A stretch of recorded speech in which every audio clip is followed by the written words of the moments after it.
¿Sabías que hay cristianos que Satanás no se atreve a tocar? Personas cuya vida está tan alineada con el poder de Dios que el enemigo huye al verlos. La Biblia no deja lugar a dudas cuando afirma: someteos pues a Dios, resistid al diablo y huirá de vosotros. Santiago 4:7. Este versículo es más que un consejo espiritual, es una estrategia celestial de protección. No todos los creyentes viven bajo esta cobertura, pero hay quienes han aprendido a habitar bajo la sombra del Altísimo y caminar en autoridad divina. Hoy profundizaremos en este poderoso principio, revelando quiénes son esos cristianos que Satanás no puede tocar. Te mostraremos cómo viven, qué los distingue y por qué sus vidas son inaccesibles para el mal. ¿Estás listo para entender lo que Dios tiene reservado para ti y convertirte en alguien que hace temblar al enemigo? Hay una diferencia profunda entre conocer la palabra de Dios y vivirla. Muchos dicen creer, muchos incluso enseñan y predican, pero pocos viven una obediencia que transforma, que moldea el carácter y que se convierte en una barrera infranqueable contra el enemigo. ¿Por qué algunos cristianos parecen ser inamovibles, firmes como una roca en medio de la tormenta, mientras otros caen una y otra vez ante los mismos ataques? La respuesta no está en la fuerza humana ni en el conocimiento intelectual. La clave está en la obediencia radical. Una obediencia que no se negocia, que no busca atajos, que no acomoda la verdad a las circunstancias, sino que abraza cada palabra que ha salido de la boca de Dios como un mandato de vida o muerte. Porque en el mundo espiritual, obedecer es resistir. Y resistir es declarar: aquí no entras, Satanás. Jesús no venció a Satanás en el desierto por medio de milagros, ni con palabras elevadas o argumentos sofisticados. Lo venció con 3 simples pero poderosas declaraciones. Escrito está. Cada vez que el enemigo intentó seducirlo, tentarlo, desviarlo de su propósito, Jesús respondió con la palabra. No fue un simple uso mecánico de versículos bíblicos. Fue la evidencia de una vida completamente rendida al Padre, una vida alineada con el cielo. En Mateo 4 vemos cómo el Hijo de Dios, enfrentando hambre, soledad y presión espiritual, eligió someterse al plan divino antes que satisfacer sus necesidades inmediatas. Esa obediencia perfecta fue su escudo. Y ese mismo escudo está disponible para todo aquel que decida vivir como Él vivió. En nuestras vidas muchas batallas se pierden antes de empezar, porque no hemos aprendido a obedecer.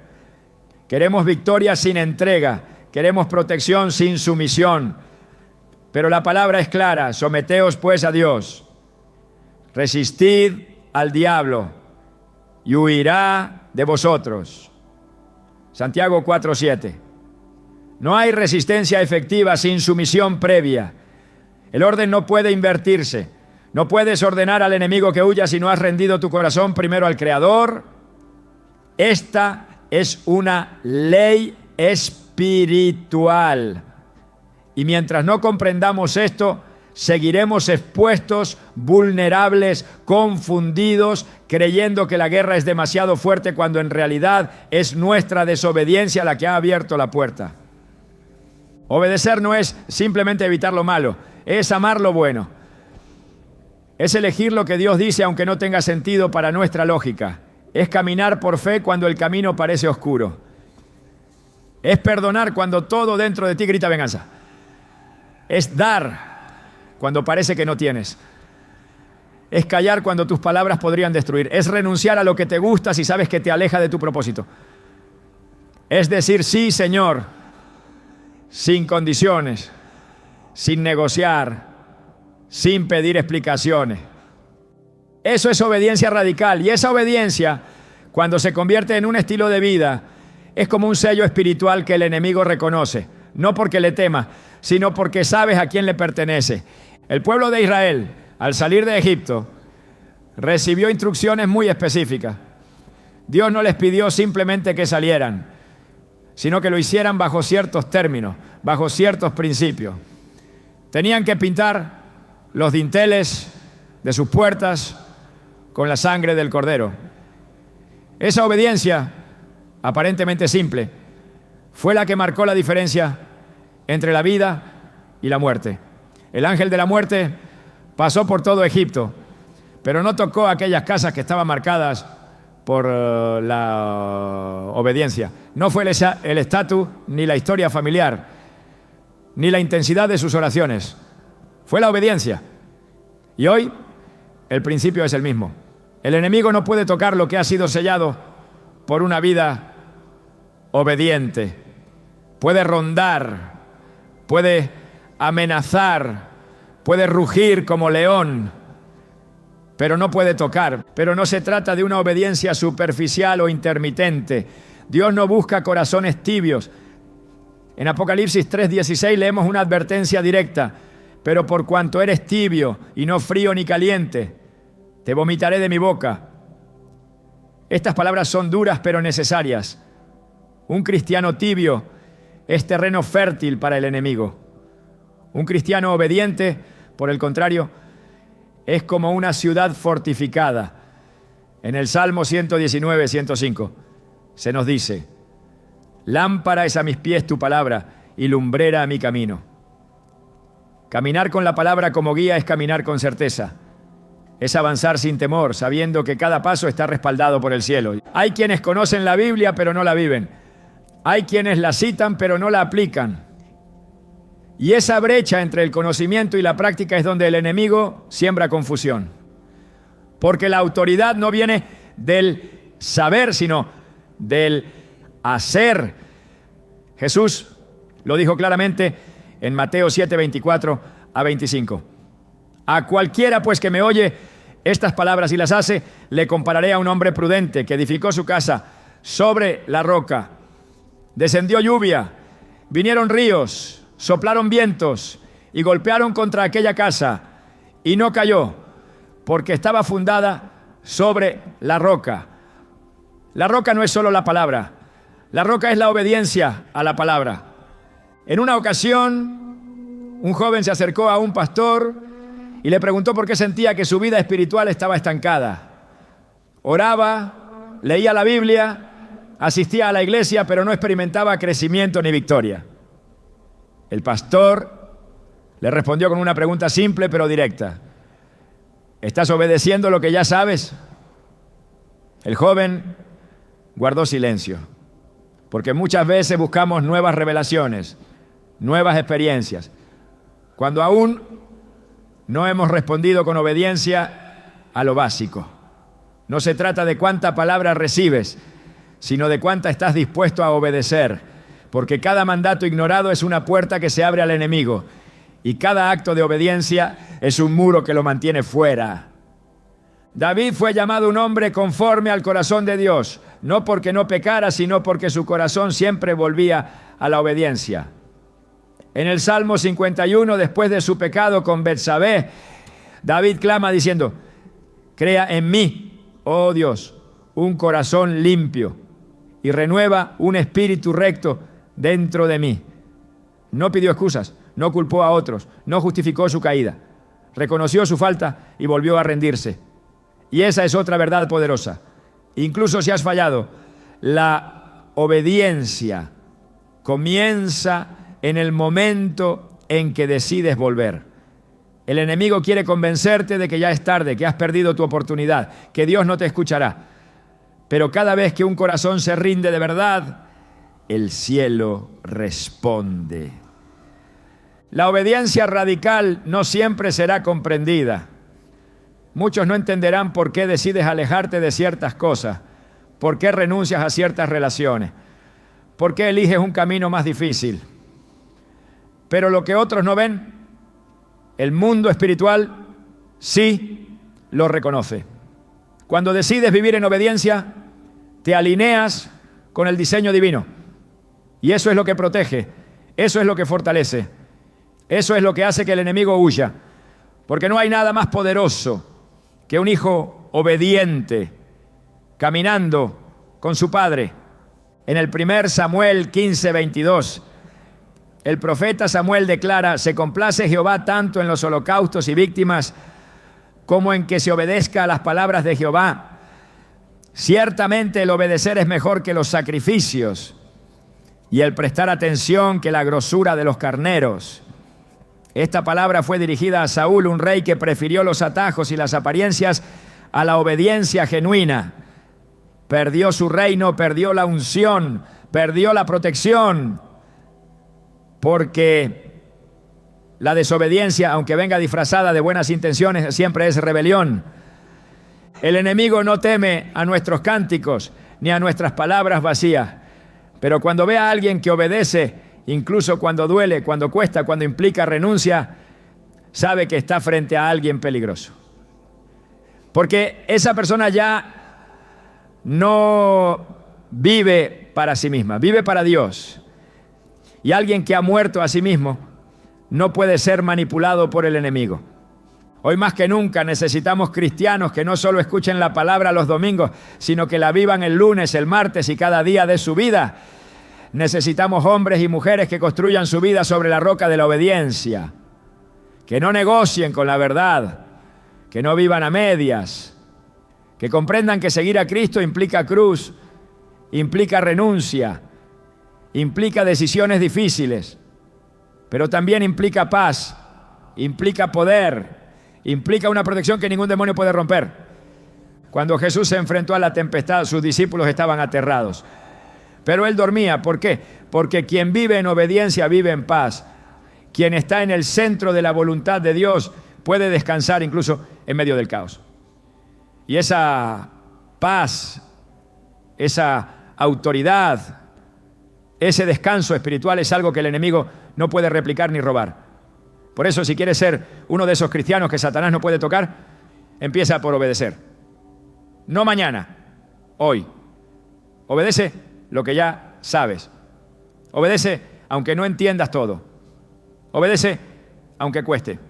Porque la obediencia es el lenguaje del reino y es el código que cierra las puertas al infierno. ¿Estás dispuesto a vivir así?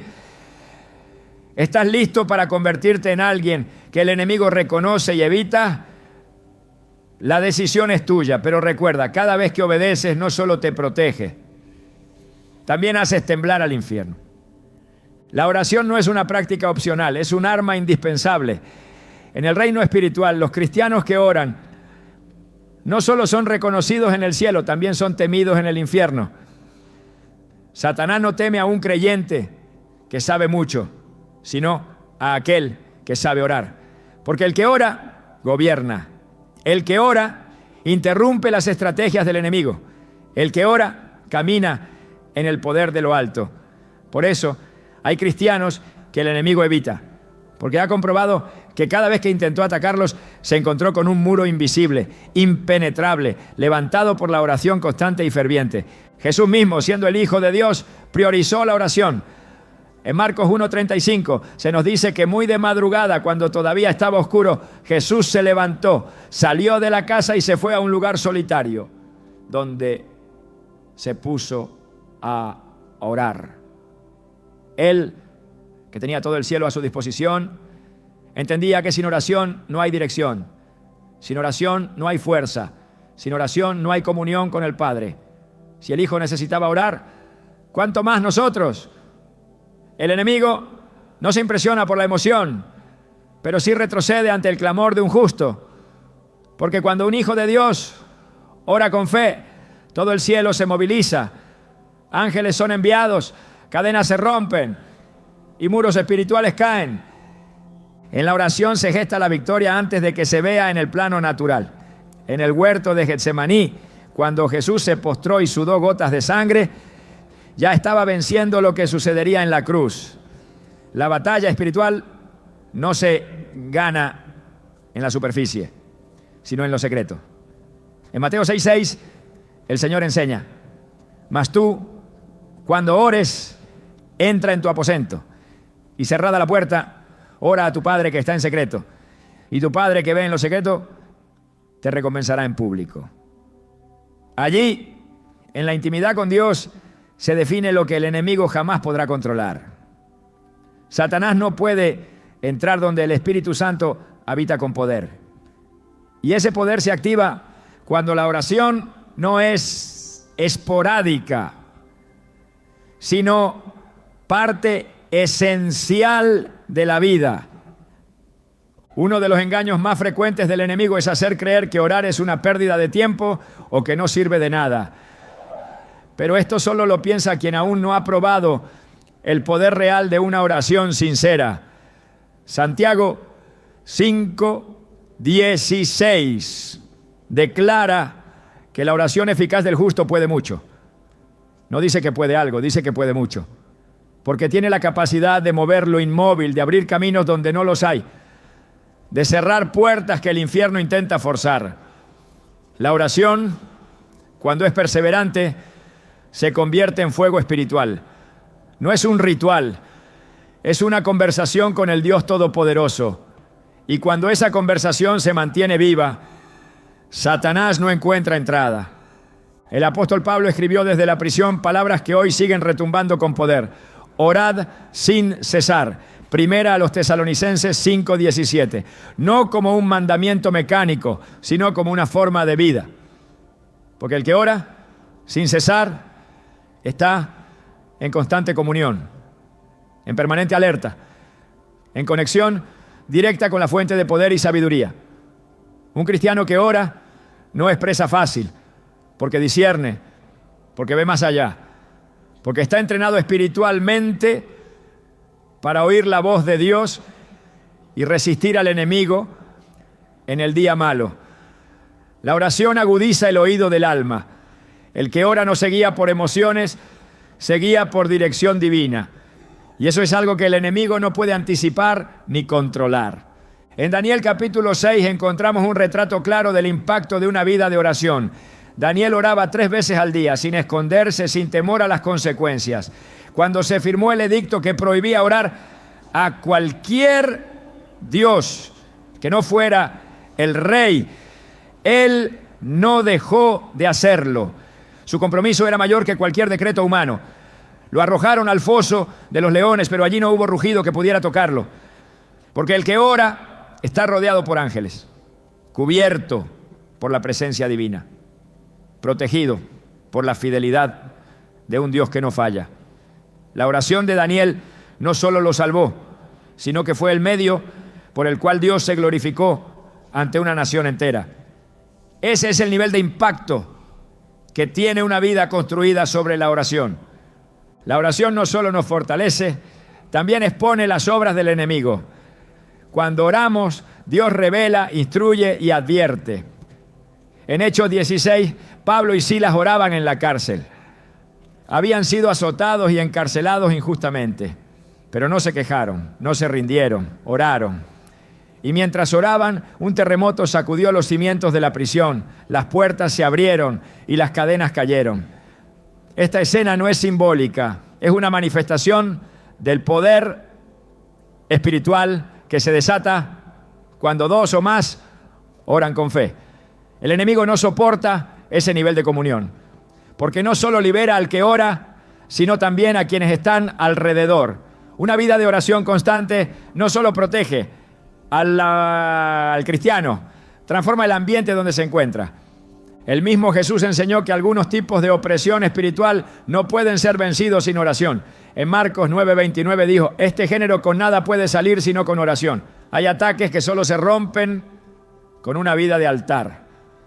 No con emoción, no con predicaciones, no con actividades, sino con oración. Hay puertas que solo se abren en lo secreto. Hay batallas que solo se ganan de rodillas.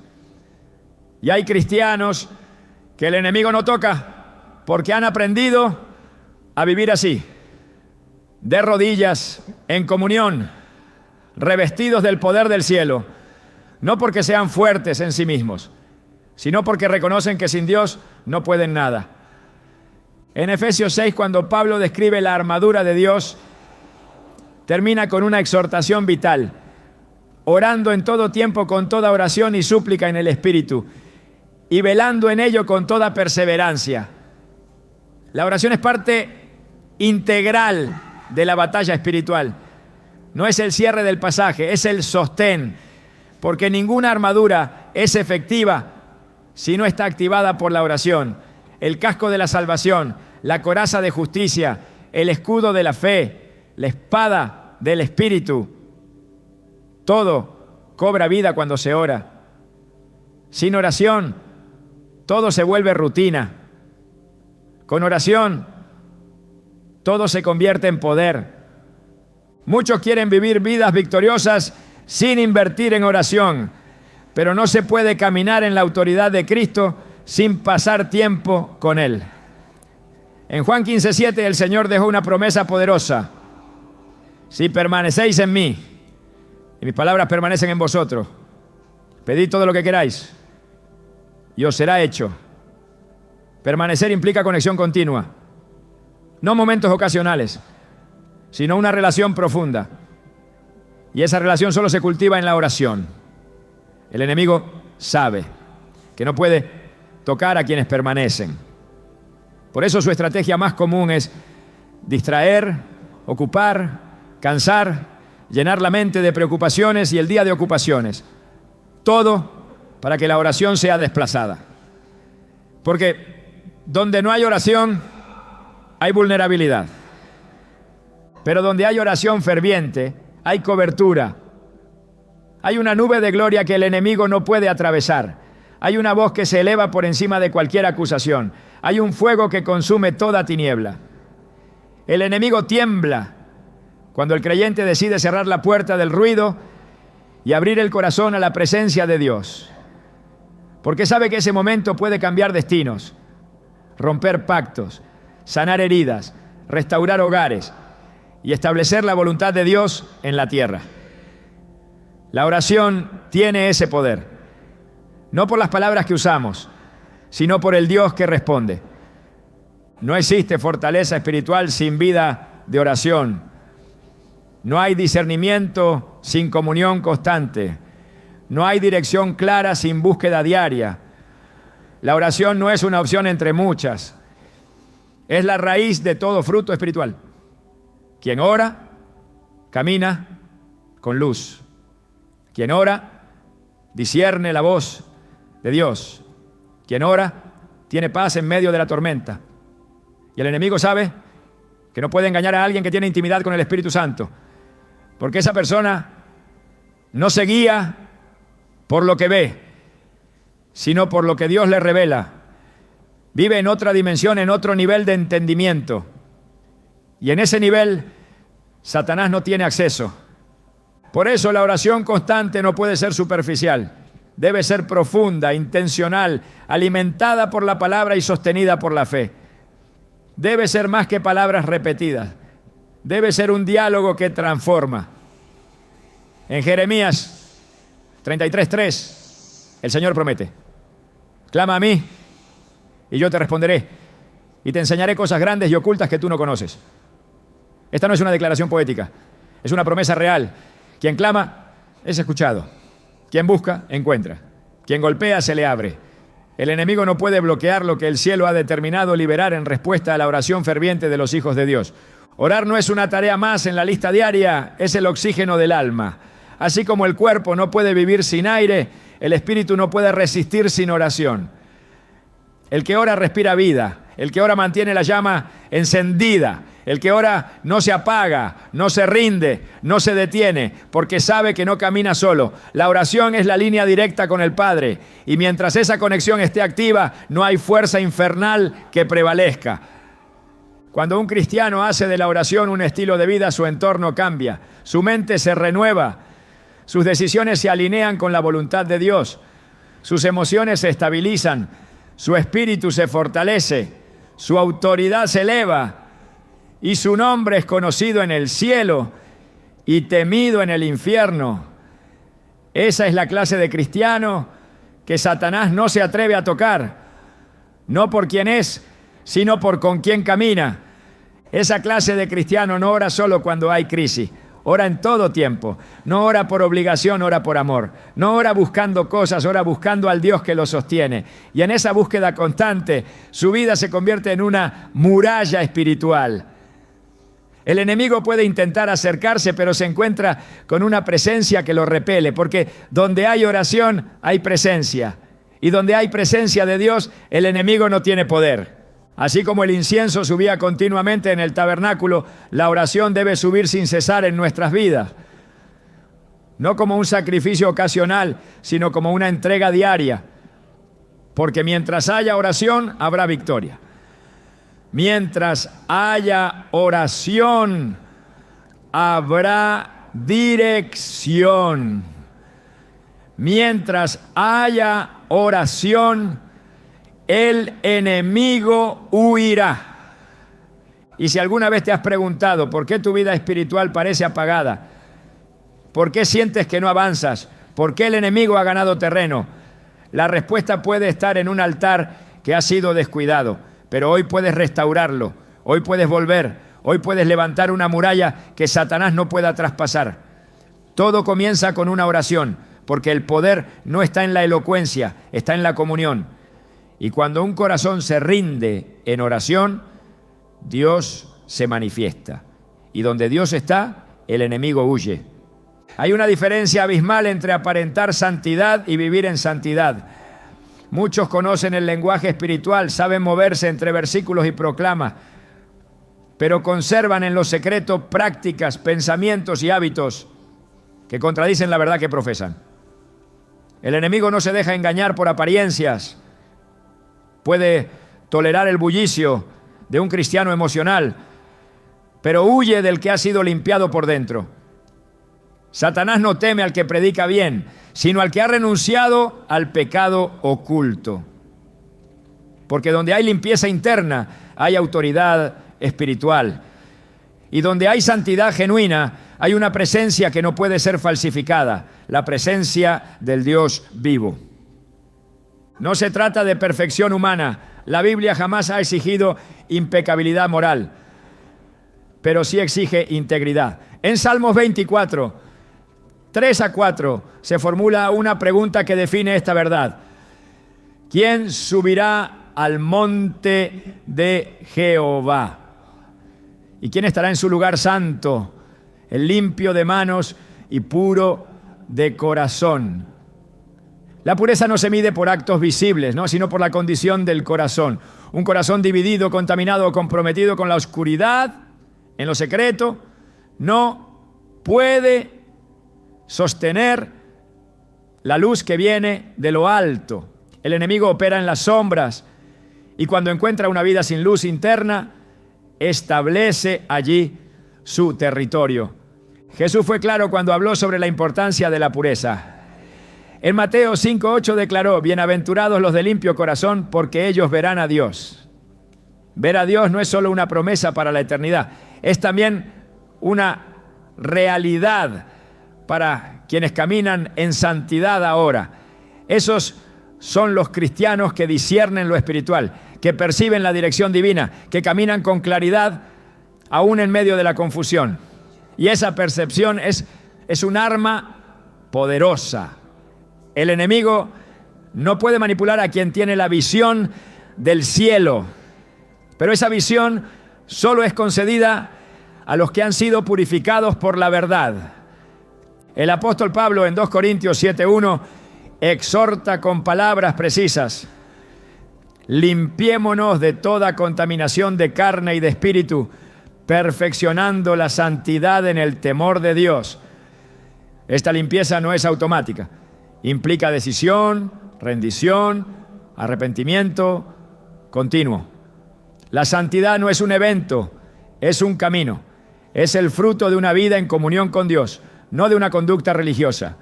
Quien ha decidido vivir separado para Dios, también ha decidido cerrar toda puerta que antes servía como acceso al enemigo. El pecado oculto no solo debilita, sino que expone. Mientras algo permanezca en tinieblas, será un punto de control espiritual para el adversario. Por eso es vital traer todo a la luz. En Efesios 5:11 se nos instruye claramente: no participéis en las obras infructuosas de las tinieblas, sino más bien reprendedlas. La reprensión solo es posible cuando primero se ha producido una separación. No se puede corregir lo que todavía se tolera. No se puede confrontar lo que aún se protege. El cristiano que ha sido limpiado en lo secreto tiene autoridad para hablar, para interceder, para declarar, porque ya no habla desde el conocimiento, sino desde la pureza.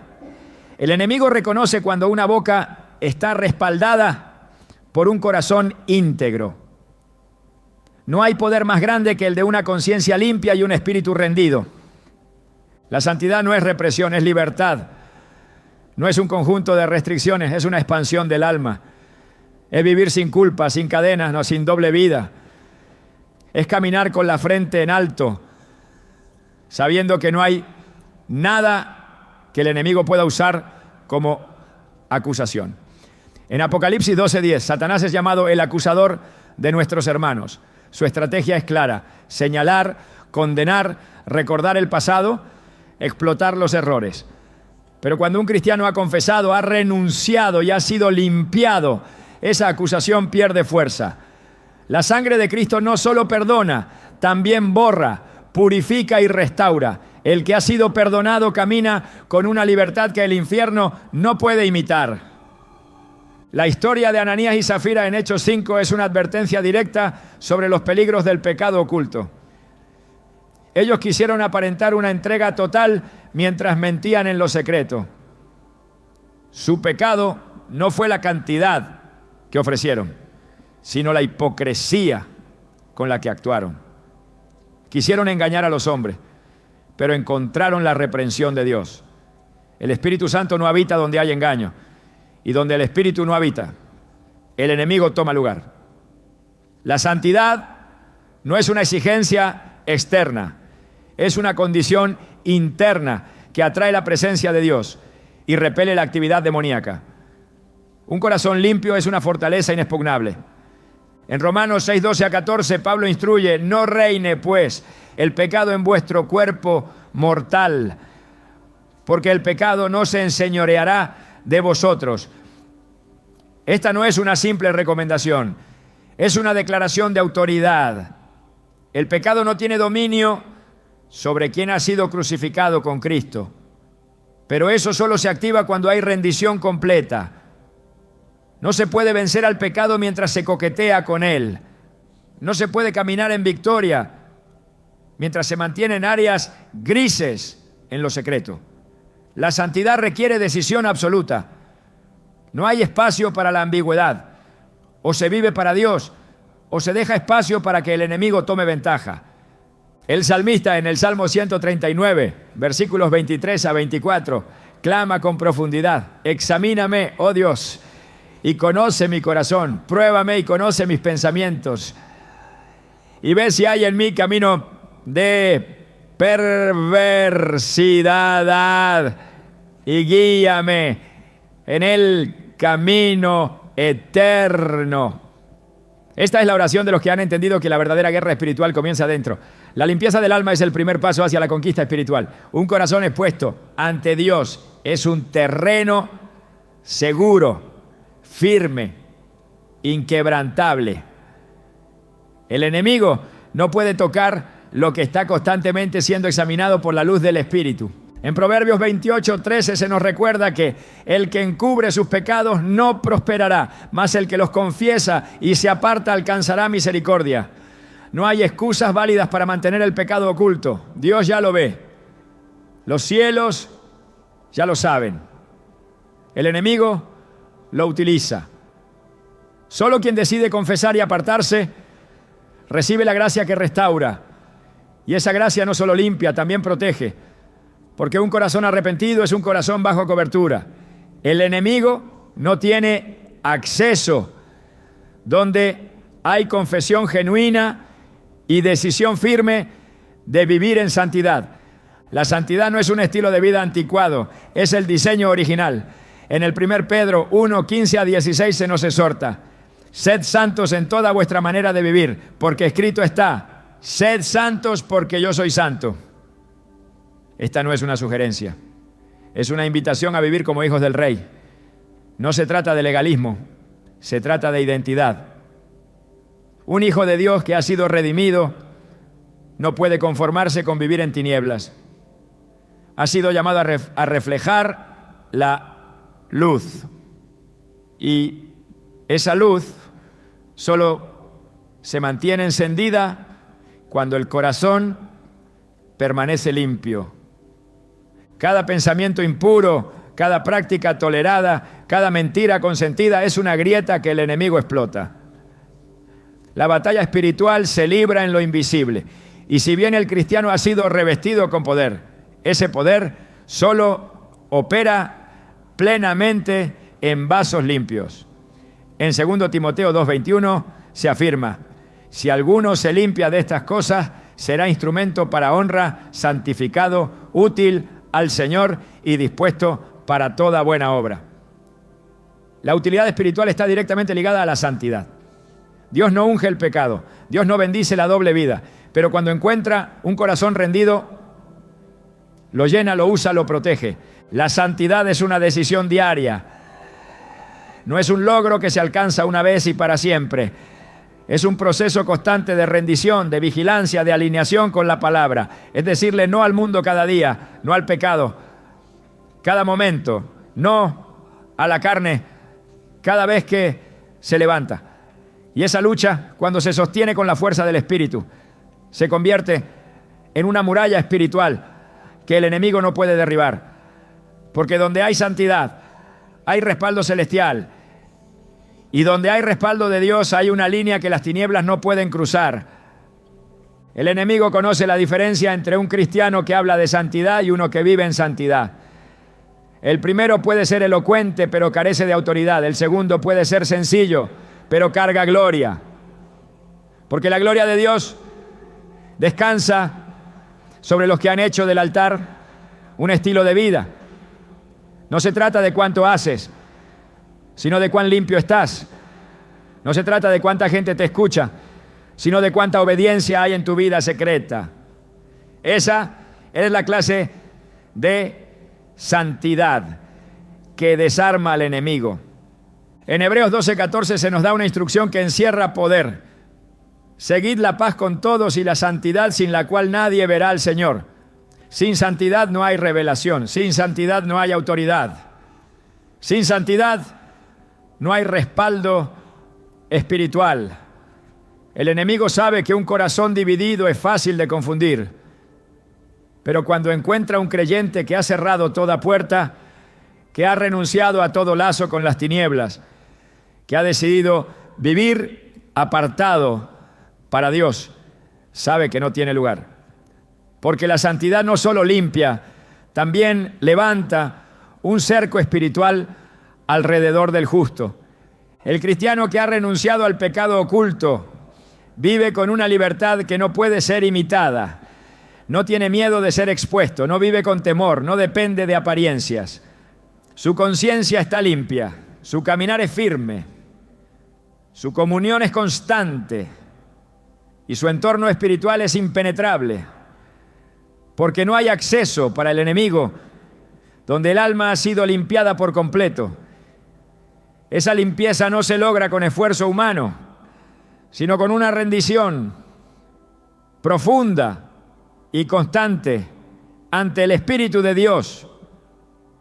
En un mundo donde lo superficial se celebra y lo oculto se normaliza, la santidad se vuelve una señal de contraste. Un cristiano limpio es una amenaza directa al reino de las tinieblas. No por lo que dice, sino por lo que irradia, porque su vida misma es una predicación, porque su manera de hablar, de actuar, de decidir, refleja el carácter de Dios. Esa clase de creyente camina con una luz que incomoda al enemigo. Y cuando esa luz brilla, las tinieblas no prevalecen. Satanás no puede operar donde no encuentra puntos de apoyo. La santidad borra toda huella, cierra todo acceso, quiebra todo pacto con la oscuridad. Por eso, cuando encuentra un creyente limpio, solo puede retroceder. No hay espacio para el engaño, no hay grietas que explotar, solo una muralla invisible, firme, levantada por la sangre, sostenida por la obediencia, fortalecida por la renuncia al pecado. El cristiano que ha sido purificado no necesita gritar para hacer temblar al enemigo. Su misma presencia, su integridad, su coherencia entre lo que cree y lo que vive son suficientes para incomodar al infierno, porque ha entendido que el poder no está en la apariencia, sino en la condición del corazón. Y ese corazón, cuando está rendido, limpio y separado para Dios, se convierte en un lugar donde el enemigo no puede tocar. El enemigo no puede tocar a un cristiano que conoce su identidad en Cristo.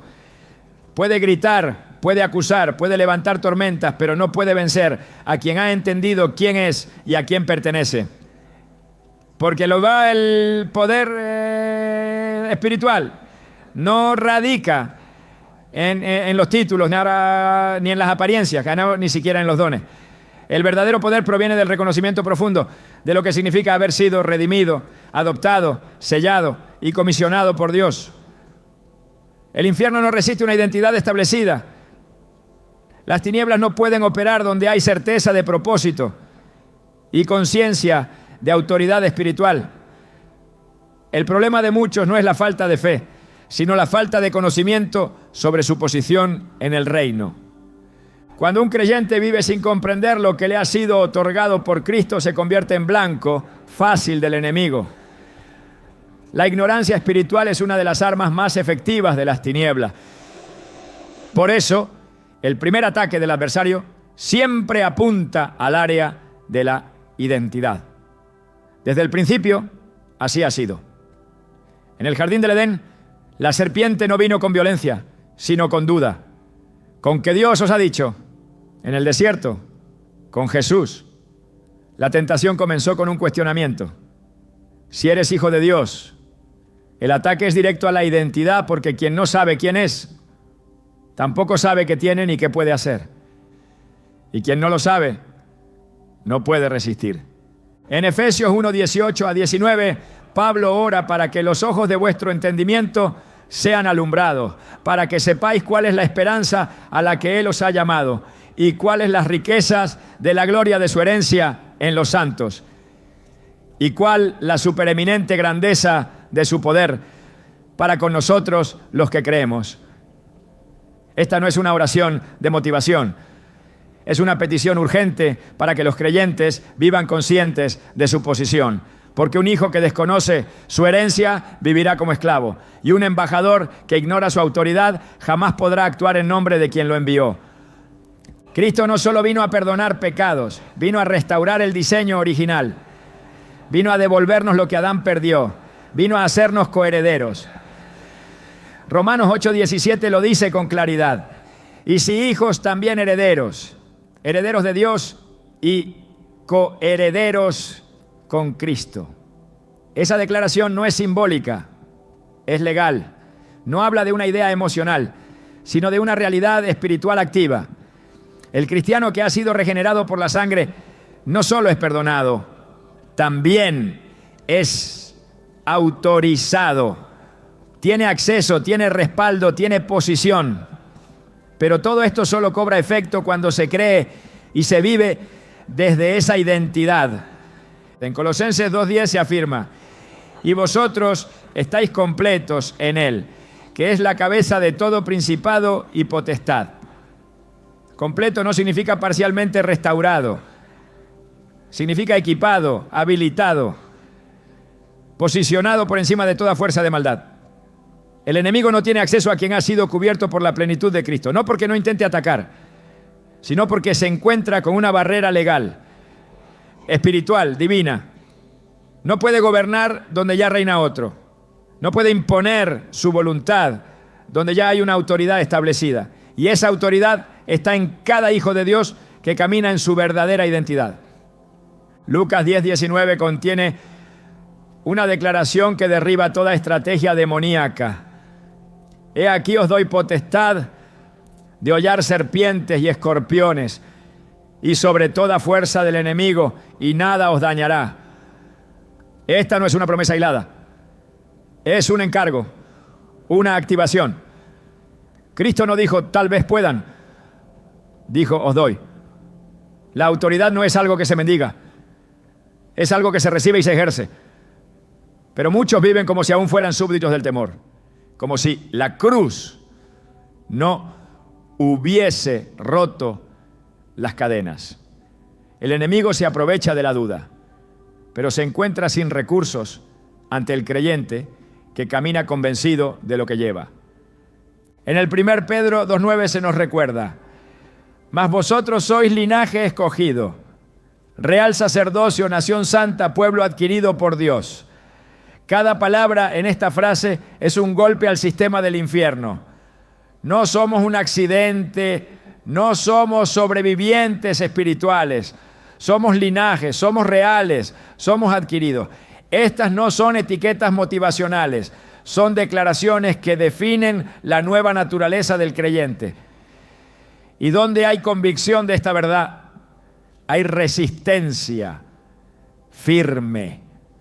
Porque el enemigo puede tocar la superficie, pero no puede penetrar la identidad del que ha sido marcado por el Espíritu Santo. El Espíritu de Dios no solo habita en los creyentes como compañía, habita como sello de propiedad. Efesios 1:13 afirma, habiendo creído en Él, fuisteis sellados con el Espíritu Santo de la promesa. Ese sello no es decorativo, es legal. En el ámbito espiritual, un sello representa pertenencia. Y nadie puede tocar lo que ha sido sellado por Dios. El enemigo sabe reconocer ese sello. Y cuando ve a alguien caminar en conciencia de ese respaldo, no encuentra acceso. Puede rodear, puede intimidar, pero no puede entrar. Porque la identidad reconocida se convierte en una muralla de fuego. La batalla espiritual se gana en el entendimiento. Por eso Pablo, en Romanos 12:2, exhorta a no conformarse a este siglo, sino a transformarse por medio de la renovación de vuestro entendimiento. Una mente alineada a la verdad es un campo cerrado para la mentira. Una mente renovada por la palabra es una fortaleza contra la manipulación del enemigo. No basta con ser salvo.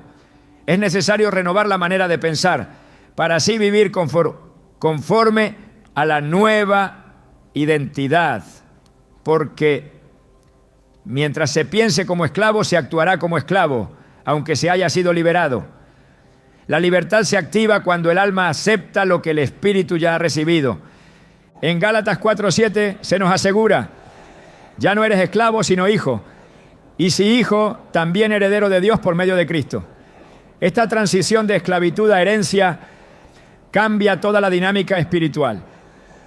Un esclavo no pelea, se esconde. Un hijo con herencia no huye, enfrenta.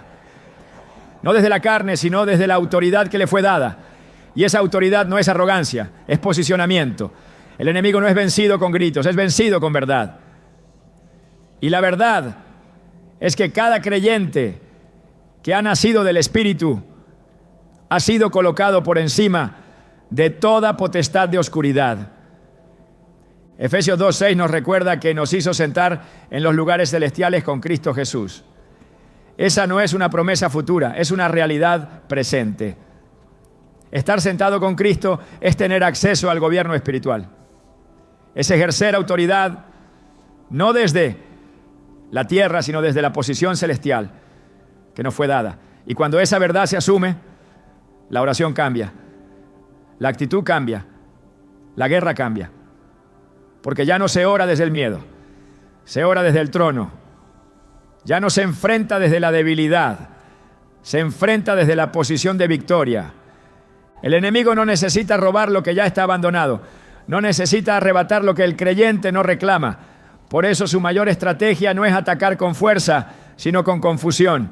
Quiere que los hijos de Dios vivan como si fueran mendigos. Quiere que ignoren la herencia, que duden de la gracia, que minimicen su autoridad. Pero cuando la identidad es revelada, su influencia se rompe. La revelación de la identidad produce alineación y la alineación trae manifestación. Porque el cielo no respalda títulos, respalda posiciones espirituales legítimas. La armadura espiritual descrita en Efesios 6 no se activa con palabras, sino con identidad. El yelmo de la salvación protege la mente solo cuando se está convencido de que se es salvo. El escudo de la fe solo funciona cuando se cree firmemente en lo que se ha recibido. La espada del Espíritu, que es la palabra, solo corta cuando se usa desde la posición correcta. Toda la armadura es inútil si el creyente no sabe quién es, porque el enemigo no teme al que se viste como guerrero, teme al que actúa como tal. Los que conocen su identidad no viven reaccionando al infierno, viven gobernando desde la revelación, porque saben que han sido colocados por encima, no por debajo. No esperan ser vencidos para clamar, actúan desde la certeza de que la victoria ya ha sido dada. En Apocalipsis 1:6 se dice que Cristo nos hizo reyes y sacerdotes para Dios, su Padre. Esa doble función implica gobierno y acceso. Gobierno sobre lo que Dios ha encomendado. Acceso a la presencia sin intermediarios. El enemigo teme a los que viven desde esa realidad, porque son difíciles de engañar, imposibles de detener, inmunes a la manipulación. Cuando se camina en identidad no se depende de la aprobación externa. No se vive buscando validación. Se vive con la certeza de que el cielo ya ha hablado. Y cuando el cielo ha hablado, lo que la tierra diga pierde poder. El enemigo se fortalece cuando el creyente duda de su posición, pero se debilita cuando hay convicción, porque la convicción silencia la acusación. La identidad bloquea la manipulación. El conocimiento profundo de la verdad desmantela cada estructura de control espiritual. El creyente que ha comprendido su identidad no vive a la defensiva. Vive estableciendo el reino, no se limita a resistir el mal, se levanta para destruirlo. No solo evita el pecado, impone la justicia, porque ya no actúa como víctima, sino como embajador. No mendiga victorias, camina en las que ya fueron ganadas. Su vida es una extensión del reino. Su boca habla como portavoz de Dios. Su entorno cambia porque ha sido enviado como luz en medio de tinieblas. Esa luz no es frágil. Es firme, porque no nace del esfuerzo humano, nace del reconocimiento de la autoridad divina. Y cuando el enemigo se acerca a un cristiano así, no encuentra lugar, porque ya no ve a alguien confundido, ve a un hijo con sello. Ya no ve a alguien asustado, ve a un heredero con respaldo.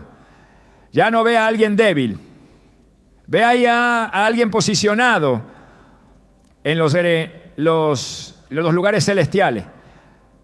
Esa es la clase de cristiano que Satanás no toca. Porque no vive según el miedo, vive según la verdad. Y donde hay verdad, hay libertad. Y donde hay libertad, no hay acceso para las tinieblas. Porque Cristo, el Rey de Gloria, reina desde dentro. Y su reino no puede ser sacudido. El enemigo no solo busca debilitar al cristiano aislándolo de la presencia de Dios, también lo hace alejándolo del cuerpo de Cristo. Un creyente desconectado es un creyente expuesto. Desde el inicio, el plan de Dios fue formar un pueblo, una familia espiritual, un cuerpo con muchos miembros, pero con un solo espíritu. La comunión no es un concepto decorativo, es una necesidad vital para resistir los embates de las tinieblas. Allí donde hay unidad espiritual, hay un cerco que el enemigo no puede romper. Un cristiano que vive en comunidad no solo está acompañado, está protegido, edificado, sostenido y activado para el propósito eterno del reino. El cuerpo de Cristo no es una agrupación casual de personas que comparten una fe. Es un organismo vivo, interdependiente, diseñado para operar en armonía y mutua edificación. Primera carta a los Corintios 12:12 nos enseña que así como el cuerpo es uno y tiene muchos miembros, pero todos los miembros del cuerpo, siendo muchos, son un solo cuerpo, así también Cristo. Esta verdad espiritual no es una simple comparación, es una realidad que define la manera en que el reino de Dios avanza en la tierra. Nadie fue llamado a caminar solo, porque el aislamiento espiritual no es parte del diseño divino. Cuando alguien se aísla, no solo pierde compañía, se desconecta de las funciones que lo protegen y fortalecen. Hebreos 10, 24 a 25 da una instrucción clara y urgente para los tiempos de prueba. Y considerémonos unos a otros para estimularnos al amor y a las buenas obras, no dejando de congregarnos, como algunos tienen por costumbre, sino exhortándonos, y tanto más cuanto veis que aquel día se acerca. Esta exhortación no se refiere solo a la asistencia física a un templo, sino al compromiso profundo con el cuerpo espiritual al que se pertenece. Exhortarse mutuamente, animarse, corregirse con amor, cubrirse en oración, compartir carga. Todo esto forma parte del sistema de defensa espiritual que Dios estableció en la iglesia. El enemigo sabe que un creyente cubierto por hermanos firmes es más difícil de derribar. Cuando el libro de Hechos describe el nacimiento de la iglesia, lo hace mostrando una comunidad que no solo compartía bienes materiales, sino también un espíritu de unidad que desataba poder sobrenatural. Hechos 2, 44 a 47 dice que todos los que habían creído estaban juntos y tenían en común todas las cosas y perseveraban unánime cada día en el templo.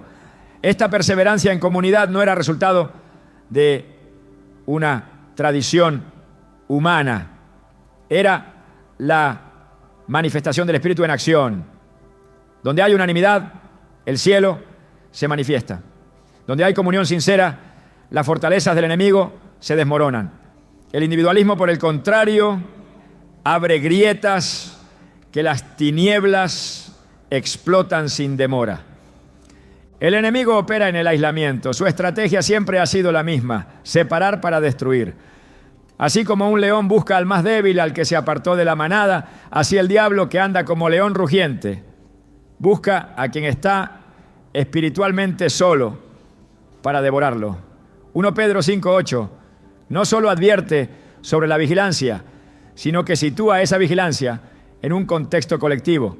Sed sobrios y velad, porque vuestro adversario, el diablo, como león rugiente, anda alrededor buscando a quien devorar. Velar implica una actitud de alerta constante, pero también compartida, porque quien vela solo se cansa más rápido. Pero cuando hay otros a su lado, el agotamiento no tiene la última palabra. La protección mutua que hay en la comunidad es una extensión tangible del amor de Dios. Cuando un miembro cae, los otros lo levantan. Cuando uno es atacado, los demás se interponen en oración. Cuando alguien flaquea en la fe, los otros le recuerdan las promesas de Dios. Gálatas 6:2 instruye: sobrellevad los unos las cargas de los otros y cumplid así la ley de Cristo. Esta ley no es opcional, es el reflejo práctico de lo que significa ser uno en Cristo. El cristiano que decide vivir solo, sin rendición a una comunidad, sin cobertura espiritual, sin rendición de cuentas, sin participación activa en la vida de otro, rompe un principio que el cielo honra y protege. El apóstol Pablo, al escribir a los Efesios, habla de la iglesia como un cuerpo que crece por todas las coyunturas que se ayudan mutuamente. Efesios 4:16. Este crecimiento no es numérico, es espiritual. El desarrollo del carácter, la madurez, la resistencia en medio de las pruebas, todo se potencia en comunidad. Porque el Espíritu reparte dones no para el beneficio individual, sino para provecho, como dice primero a los Corintios 12:7. Cada creyente es portador de un don que otros necesitan. Y cada uno necesita el don de otro para completar su función. Cuando alguien se separa de la comunidad, no solo se priva a sí mismo, también priva al cuerpo de aquello que fue llamado a aportar. El orgullo espiritual muchas veces es el factor que lleva al aislamiento. Algunos creen que pueden crecer solos, que no necesitan de otros, que su comunión personal con Dios es suficiente.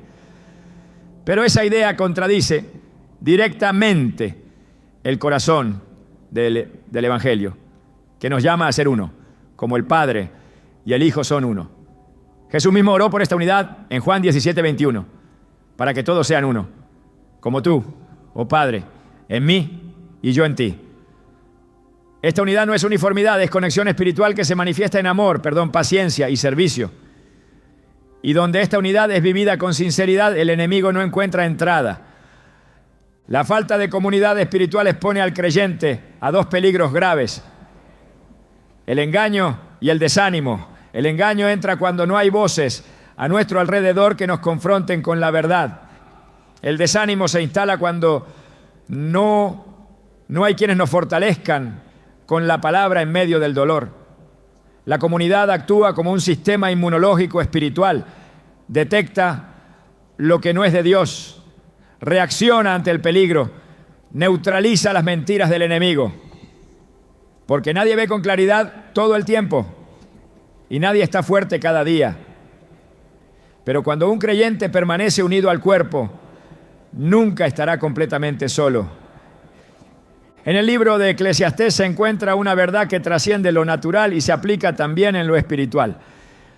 Mejores son dos que uno, y si alguno prevaleciere contra uno, dos le resistirán, y cordón de 3 dobleces no se rompe pronto. Eclesiastés 4, 9, 12. Esta es la sabiduría que muchos ignoran cuando deciden desconectarse. En soledad la caída es más rápida, pero cuando hay alianzas en el espíritu hay resistencia real. No se trata solo de compañía, se trata de defensa activa, de batalla conjunta, de respaldo divino que se manifiesta a través de los hermanos. El enemigo no puede con una comunidad unida en oración, en verdad, en propósito. La historia de la iglesia lo confirma. Cuando Pedro fue encarcelado en Hechos 12, la iglesia oraba sin cesar por él. Y un ángel fue enviado para liberarlo. El poder de la oración comunitaria abrió puertas físicas y espirituales. Cuando hay acuerdo en lo celestial, lo imposible se vuelve cotidiano. Mateo 18, 19-20 afirma que si 2 de vosotros se pusieren de acuerdo en la tierra acerca de cualquiera cosa que pidieren, les será hecho. Porque donde están 2 o 3 congregados en mi nombre, allí estoy yo en medio de ellos. Esta promesa no es simbólica, es literal.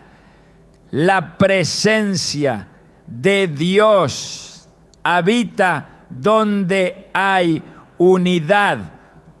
Y donde Dios está, el enemigo no puede quedarse. La guerra espiritual se intensifica en los tiempos finales. Y una de las tácticas más efectivas del enemigo en esta generación es el aislamiento encubierto. Muchos están rodeados de personas, pero espiritualmente están solos, conectados a redes, pero desconectados del cuerpo, activos en plataformas, pero ausentes en relaciones espirituales reales. El enemigo no necesita apartarte físicamente, le basta con cortar tu conexión espiritual. Pero cuando el cristiano decide ser parte activa del cuerpo, participar, servir, recibir, dar, perdonar, restaurar, apoyar, entonces se convierte en una parte vital de una muralla que el enemigo no puede atravesar. La comunión verdadera requiere humildad, requiere apertura, requiere decisión. No es perfecta porque la iglesia está compuesta por personas imperfectas. Pero es el lugar donde Dios perfecciona el carácter. Es el contexto en el que se ejercita el amor. Es el campo donde se prueba la paciencia y se fortalece la fe. Romanos 12:5 resume este principio con una afirmación poderosa. Así nosotros, siendo muchos, somos un cuerpo en Cristo y todos miembros los unos de los otros. Esta conexión espiritual no puede ser sustituida por ninguna experiencia individual, porque fue establecida por Dios, no por los hombres. Un cristiano que vive en comunidad, que se somete a la corrección, que camina con otros en la verdad, que sirve en unidad, es un creyente blindado espiritualmente, no porque no enfrente ataque, no, sino porque no está solo. Su carga es compartida, su lucha es reforzada, su vida es respaldada. El enemigo lo reconoce no solo por su vida devocional, sino por su vínculo con otros creyentes que también son lámparas encendidas. Y cuando muchas lámparas se juntan, no hay oscuridad que pueda prevalecer. El reino de Dios no se expande con esfuerzos individuales aislados. Se expande cuando el cuerpo se mueve como uno solo, cuando los dones se activan en conjunto, cuando la verdad se predica desde el testimonio colectivo, cuando la luz no es una chispa solitaria, sino una llama alimentada por muchos corazones alineados. Allí está la fuerza, allí está la victoria, allí se produce el impacto, porque Dios habita en medio de la unidad, y donde Él habita, el enemigo no puede tocar. Hay un tipo de cristiano que no necesita hablar demasiado para imponer respeto en el mundo espiritual. Su sola presencia comunica firmeza, su andar refleja convicción y su mirada transmite la autoridad que solo se forja en medio del fuego. Son hombres y mujeres que no aprendieron a vencer en los tiempos cómodos, sino que fueron formados en las pruebas más difíciles, donde la fe fue su único sostén. Satanás no se acerca fácilmente a quienes han pasado por el quebranto y no han retrocedido, porque sabe que esa clase de creyente ya no se guía por emociones ni por circunstancias, sino por una confianza inquebrantable en el carácter de Dios. Job, luego de perderlo todo, declaró: aunque él me matare, en él esperaré. Job 13:15. Esa es la voz del que ha sido despojado de todo, menos de su fe. Es la declaración de quien ha visto la oscuridad de cerca y ha decidido seguir creyendo. La prueba no debilitó su fe, la purificó. La aflicción no lo quebró, lo consolidó. Así es como Dios forma guerreros en el horno, en la escasez, en el silencio. Y el enemigo lo sabe. Por eso se aleja de los que han sido refinados por el sufrimiento, porque esas almas no solo resisten, también transforman el entorno espiritual con su sola determinación. En Romanos 5, 3-4 se afirma que la tribulación produce paciencia, y la paciencia prueba, y la prueba esperanza. Este proceso no es decorativo, es el método del reino para levantar a quienes serán inconmovibles. Cada lágrima sembrada en obediencia es una raíz que profundiza la firmeza del alma. Cada pérdida sostenida con fe añade una capa de fortaleza que el infierno no puede penetrar. Por eso, cuando el enemigo identifica a uno que ha sido probado y permanece de pie, prefiere buscar otra dirección, porque ya no enfrenta a alguien ingenuo, sino a un testigo viviente de la fidelidad divina. En el 1 Pedro 1:7 se revela el valor eterno de esta clase de fe, para que sometida a prueba vuestra fe, mucho más preciosa que el oro, sea hallada en alabanza, gloria y honra cuando sea manifestado Jesucristo. Esta fe, que ha atravesado tormentas y no se ha apagado, es una de las más grandes amenazas para el reino de las tinieblas, porque no depende de lo visible, ni se doblega ante el dolor. Su fundamento no es lo que Dios da, sino quién es Dios. Y esa es la diferencia que el enemigo no puede manipular. Los cristianos que han sido probados y permanecen son columnas en el reino. No porque sean fuertes en sí mismos, sino porque aprendieron a confiar completamente en el Dios que nunca falla. Su estabilidad espiritual no es es momentánea, es permanente. Han sido edificados sobre la roca y las tormentas no los mueven. Por eso Satanás huye de ellos, porque sabe que esa clase de creyente, en lugar de retroceder, lo hará retroceder a él. Hay una verdad que se oculta a simple vista, pero que tiene un peso espiritual inmenso.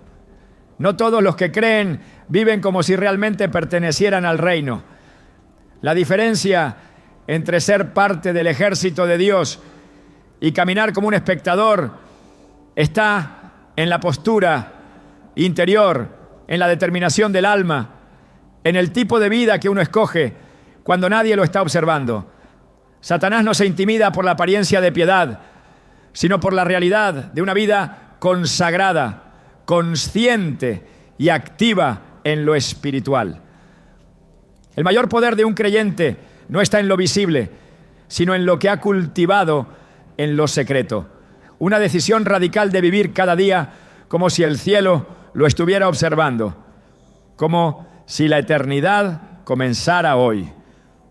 Lo que realmente aleja al enemigo no es cuánto conoces de la Escritura, sino cuánto de esa verdad se ha hecho carne en ti. El diablo reconoce cuando alguien ha dejado de jugar con la fe y ha hecho del Evangelio su fundamento absoluto. Esa clase de cristiano no vive esperando señales para obedecer, no necesita sensaciones para mantenerse firme, no cambia de dirección según los vientos del día.